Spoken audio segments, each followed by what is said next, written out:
Hello everyone. आपला third lesson motion in a plane सुरू आहे. त्याच्यामध्ये आपला टॉपिक सुरू आहे average and इन्स्टंटॅनियस ॲसेलरेशन.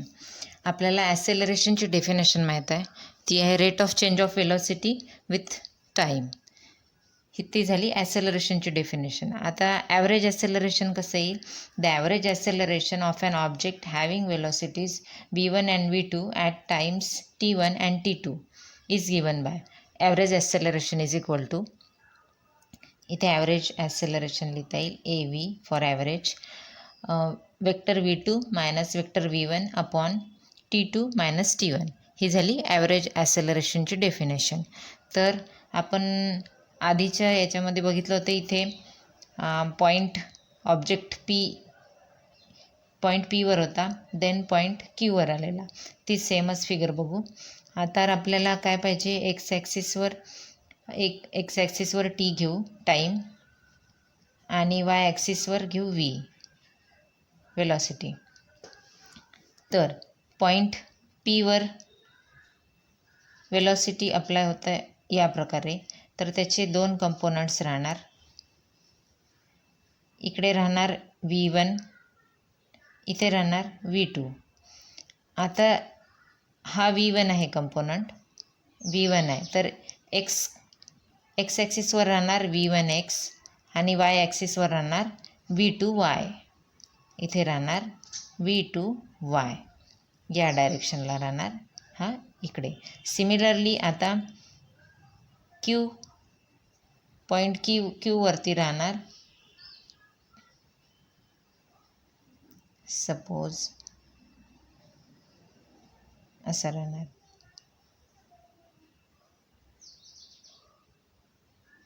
We want perpendicular पाहिजे आपल्याला. तर इकडे असणार, हा झाला V2 velocity V2x along x axis and V2y along y axis. तर आता आपण ॲव्हरेज ॲसेलरेशन आपल्याला माहिती आहे, आपल्याला काढायचं आहे ॲव्हरेज ॲसेलरेशन अलॉंग विथ, ही झाली along with two components, X component आणि Y component, means in a plane. आपल्याला प्लेनमधलं ॲव्हरेज ॲसेलरेशन काढायचं आहे. तर कसं येईल, इथे लिहिता येईल आपल्याला.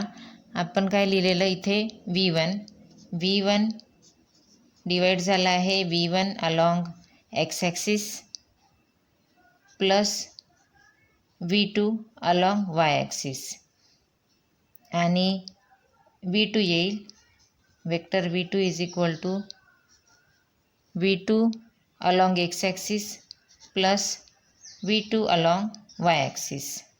तर ह्या दोन व्हॅल्यू आपण ॲव्हरेज ॲसेलरेशनमध्ये ठेवू.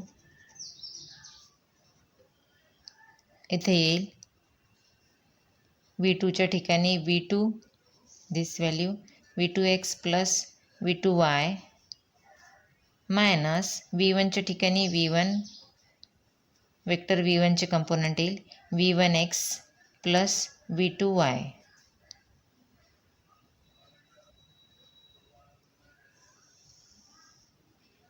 and time interval is same.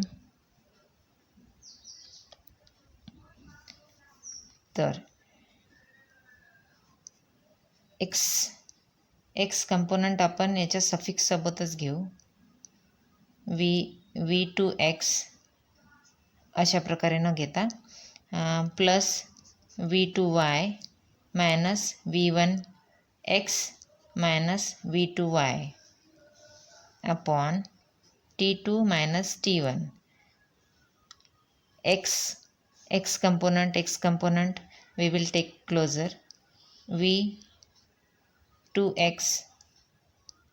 minus V1x, we will take that in one bracket,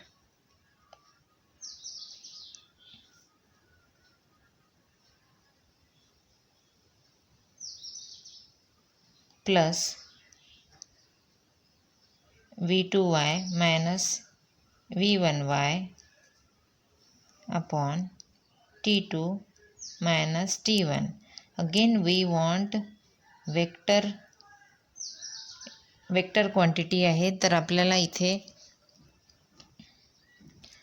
vector quantity आहे, आपल्याला इथे लिहावं लागेल it is i cap and it is जे cap. Similarly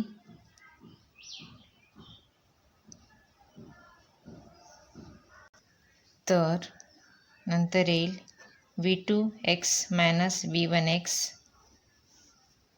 t2 minus t1 i cap plus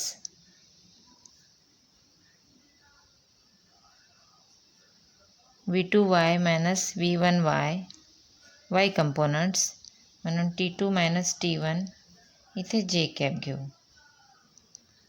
ठीक आहे, इथे न घेता इथेच घेतलेलं बेटर राहील. तर या डेफिनेशनवरून इथे ॲव्हरेज वेलॉसिटी आणि ह्या डेफिनेशनवरून ही आहे ॲव्हरेज वेलॉसिटी अलॉंग. इथे एकही ॲक्सिस दिलेली नाही.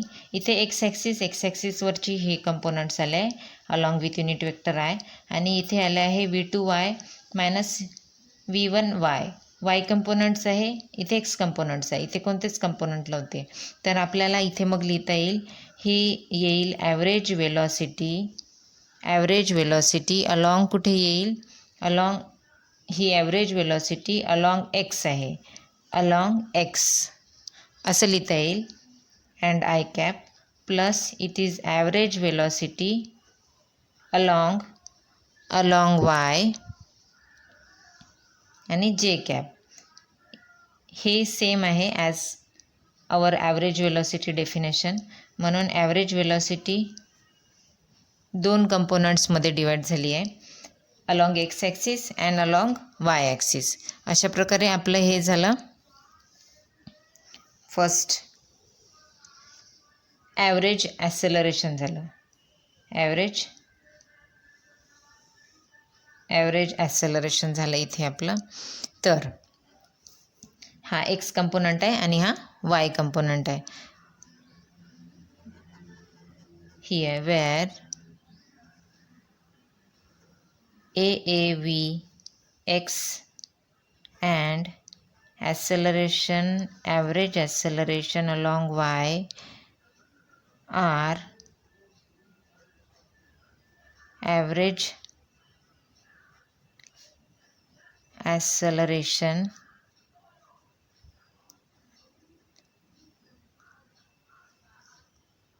along x and y x and y axis respectively. हे एक्स आणि एक्स ॲव्हरेज ॲसेलरेशनचे एक्स कंपोनंट आणि वाय कंपोनंट झाले रिस्पेक्टिव्हली झालं. तर आता बघू वेक्टर मिळालेला आपल्याला आता काय फाइंड करायचं आहे, magnitude and direction. We have to find magnitude and direction. Magnitude find करायसाठी आपल्याला फॉर्म्युला माहीत आहे, फॉर्म्युला आपण बघितला होता. जर आपले कंपोनंट्स असे डिवाईड होत असेल तर काय येणार, अशा प्रकारे आपले कंपोनंट होत असेल तर मॅग्निट्यूड फाइंड करायचं असेल तर RX स्क्वेअर प्लस RYचा स्क्वेअर हा R असेल आणि हा सपोज RX असेल, हा RY असेल, RX R. तर आपल्याला कसं लिहिता येईल, magnitude of R is equal to square root of RX square plus RY square. तसंच आपण वेलॉसिटी ॲव्हरेज ॲसेलरेशन बघत आहोत. ॲव्हरेज ॲसेलरेशन हा एक्स कंपोनंट आहे आणि हा वाय कंपोनंट आहे दोन. तर कसं येईल, magnitude of average acceleration AV is equal to square root of this acceleration square plus this acceleration along x axis the square, acceleration along y axis square. हे झालं मॅग्निट्यूड ऑफ ॲव्हरेज ॲसेलरेशन. मॅग्निट्यूड मिळाला. आता बघू डायरेक्शनसाठी आपल्याला काय find करावं लागतं, tan theta Y component वरती येतो टॅन थिटा, इथे थिटा असतो आपला, थिटा असतो. आणि आपण जर परपेंडिक्युलर ड्रॉ केला तर हा वाय कंपोनंट झाला.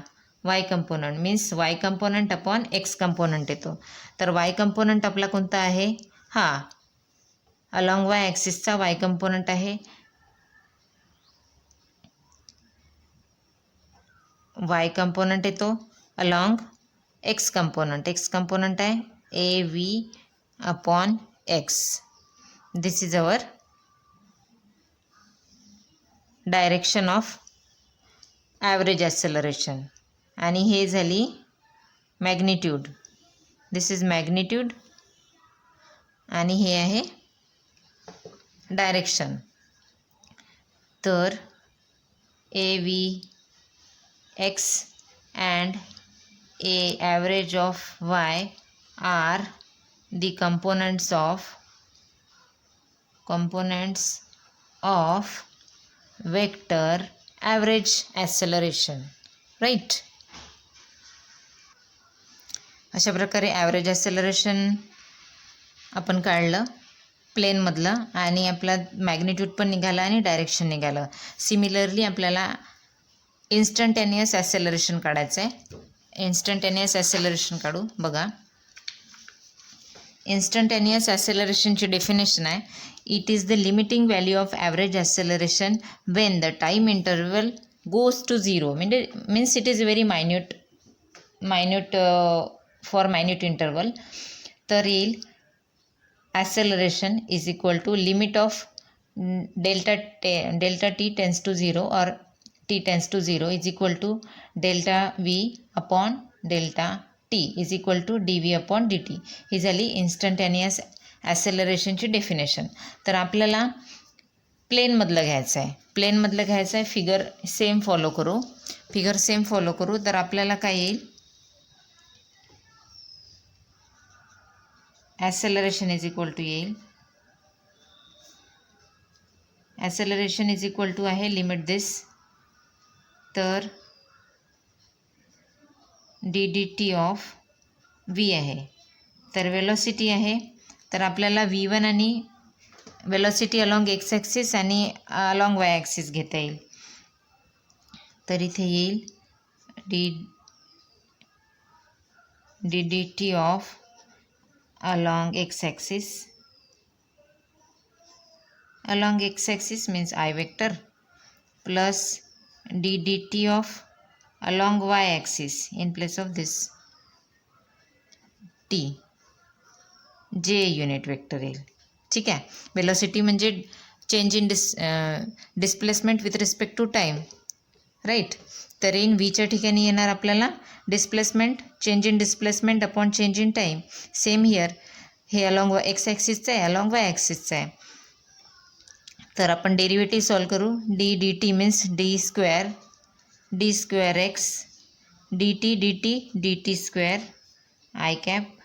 Same here D square Y D2y, double derivative याला म्हणतात, डी टी स्क्वेअर जे डबल डेरिव्हेटिव्हमध्ये आलेला. तर मिळालं अशा प्रकारे आपल्याला. Thus x and y components of हे काय काढलं आपण? Instantaneous acceleration. Instantaneous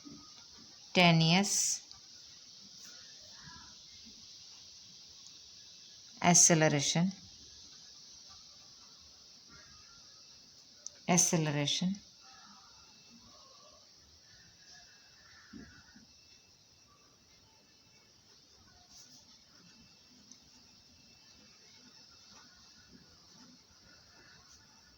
instantaneous acceleration is given bye x component राहणार हा आणि वाय कंपोनंट राहणार हा. तर काय येणार? एक्स कंपोनंट इन्स्टंटेनियस ॲक्सेलरेशनचा एक्स कंपोनंट घ्यायचा आहे, त्याला लिहू d2x upon dt square. And Y component राहणार acceleration instantaneous acceleration is equal to d2y upon dt square.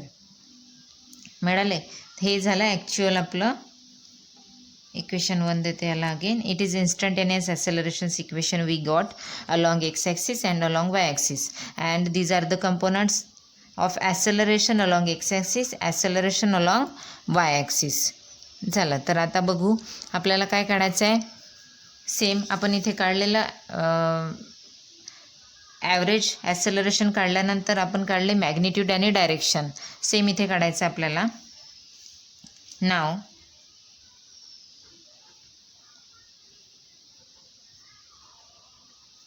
we have to find magnitude and direction of instantaneous acceleration.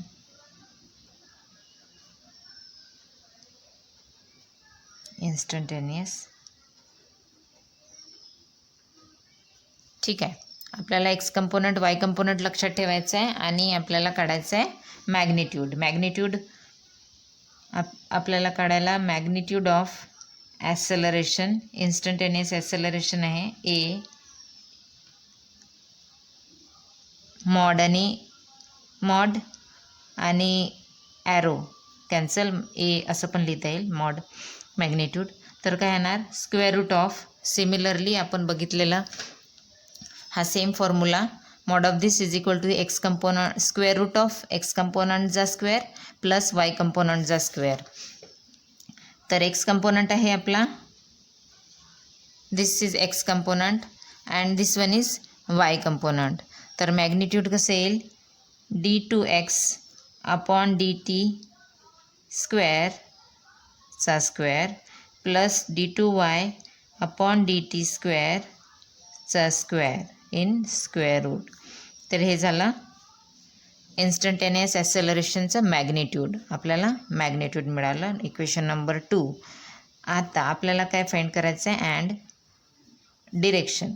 Direction find करायला पाहिजे tan theta. Tan theta म्हणजे Y component upon X component येतो. In front Y component आहे, हा component इथे येतो, त्याच्यामुळे इथे येईल वाय कंपोनंट आहे आपला हा. तर वाय कंपोनंट घेता येईल आपल्याला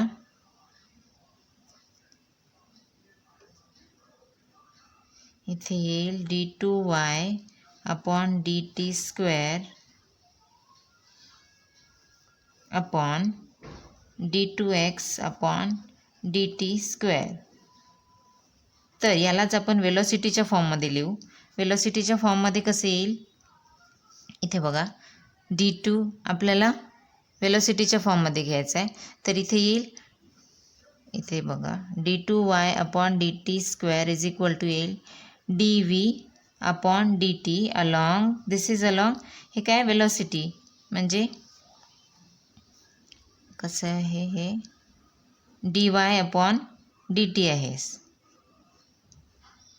तर याला लिहिता येईल d velocity along dt, right. This is velocity but it along Y axis. Similarly X ॲक्सिसचं घेता येईल d2y upon dt square d2x घ्यायचं आहे आपल्याला, म्हणून dt of dx upon dt. dx upon dt ही आहे velocity along x axis, velocity along x axis अशा प्रकारे. तर ह्या व्हॅल्यू ही आणि ही व्हॅल्यू याच्या ठिकाणी ठेवू. तर काय येईल इथे dvy अपॉन dt अपॉन दिस वन dvx अपॉन dt. ठीक आहे. तर डिव्हिजनचं सिम्बॉल काढू आणि मल्टिप्लिकेशन करू आपण तिथे dt into dt upon dvx, this dt cancel, therefore we got y upon dvx tan theta is equal to. तर टॅन थिटाची व्हॅल्यू काय मिळाली आपल्याला dvy अपॉन dvx. हे झालं डायरेक्शन फ्रॉम हॉरिझॉन्टल ॲक्सिस आणि हे झालं मॅग्निट्यूड ऑफ इन्स्टंटेनियस ॲसेलरेशन आणि हे आहे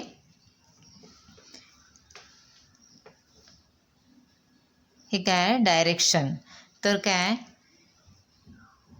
द स्लोप, हा जो स्लोप आहे आपला हा स्लोप इज टँजंट इथे लिहिता येईल. विच इज द, आपल्याला स्लोप दाखवतो, टॅन थिटा डेविएशन दाखवतो किती याच्याने तो इथे टर्न झाला आहे ते, त्याच्यामुळे slope of the tangent to the curve in this velocity graph that is a plot of Vy, velocity Vy